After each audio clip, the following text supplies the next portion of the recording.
All right, so what's a change of circumstance? You may have heard that term thrown around either as a customer or a loan officer, and may not know exactly what it means. So, first, let me explain. There are certain disclosure requirements when anytime you're getting a mortgage or anytime that you're giving a mortgage to someone as a loan officer, right? So we are required to disclose certain fees. We're required to disclose an interest rate, and once we disclose those terms to you, they cannot change, right? So we can't give you a rate of 6%. And then arbitrarily say, oh, hey, sorry, the rate's 6.5%. It prevents bait and switch, closings and like the stuff that used to happen 20 years ago, that gave mortgage brokers a bad name.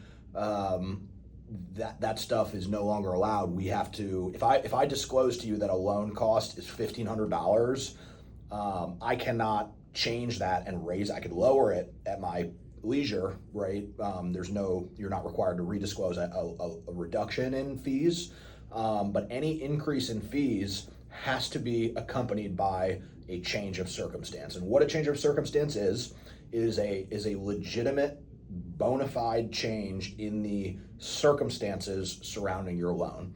So, for example, you were disclosed. You're doing a refinance transaction, right? And you were disclosed a rate of 6% with a cost of $1,000 based on the application information that you submitted with a loan amount of $400,000 and an appraised value of $500,000.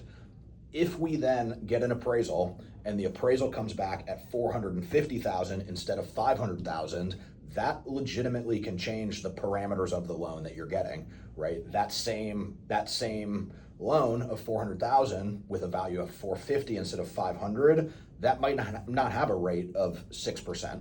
It might have a rate of 6.25% and a cost of $3,000, right?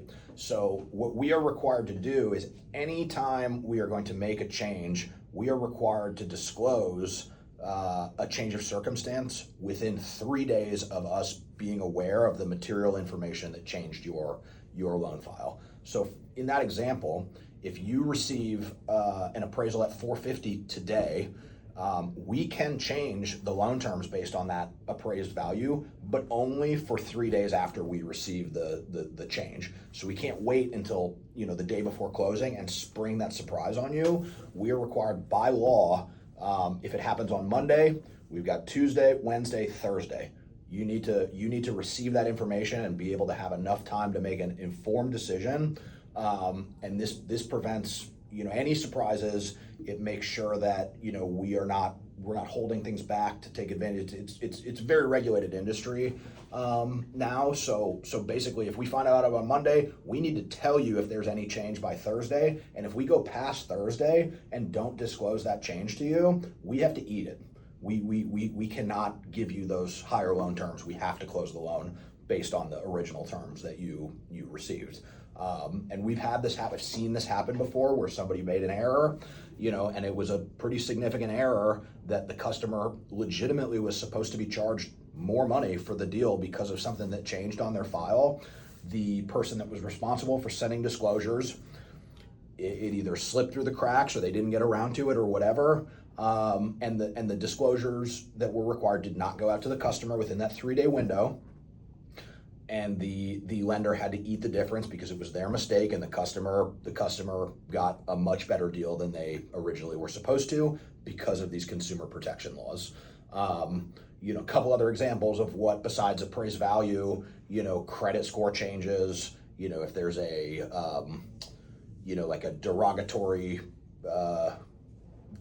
debt reporting that happens on credit, like let's say, because we do credit monitoring on everybody. Let's say that you went 30 days late on a mortgage or on something, and that caused your credit score to drop, or caused a delinquency, or maybe you went out and did what we always tell people not to do, and you went and bought a new car, or changed jobs to a job that maybe pays you slightly less income, and that raises your debt to income ratio above a certain threshold. I mean, there are a million different things that can change loan pricing on a file. It's part of why we tell people to be very careful with any changes that they make. But there's certain like debt to income ratio thresholds that will have higher mortgage insurance rates, higher pricing, maybe ineligibility for the current loan program that you're being offered. So any changes like that, those are a valid change of circumstance as well too. You know, addition or change in sale price, seller credits. You know, like I said, there's a laundry list. There's so many different things that it possibly could be.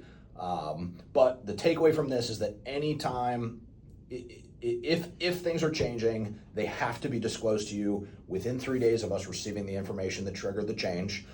If they're not, it can't change. And you know, basically you have that consumer protection where it has to be a legitimate set of circumstances. It can't just be lender error. There is a predefined list of categories that are allowed to make this change.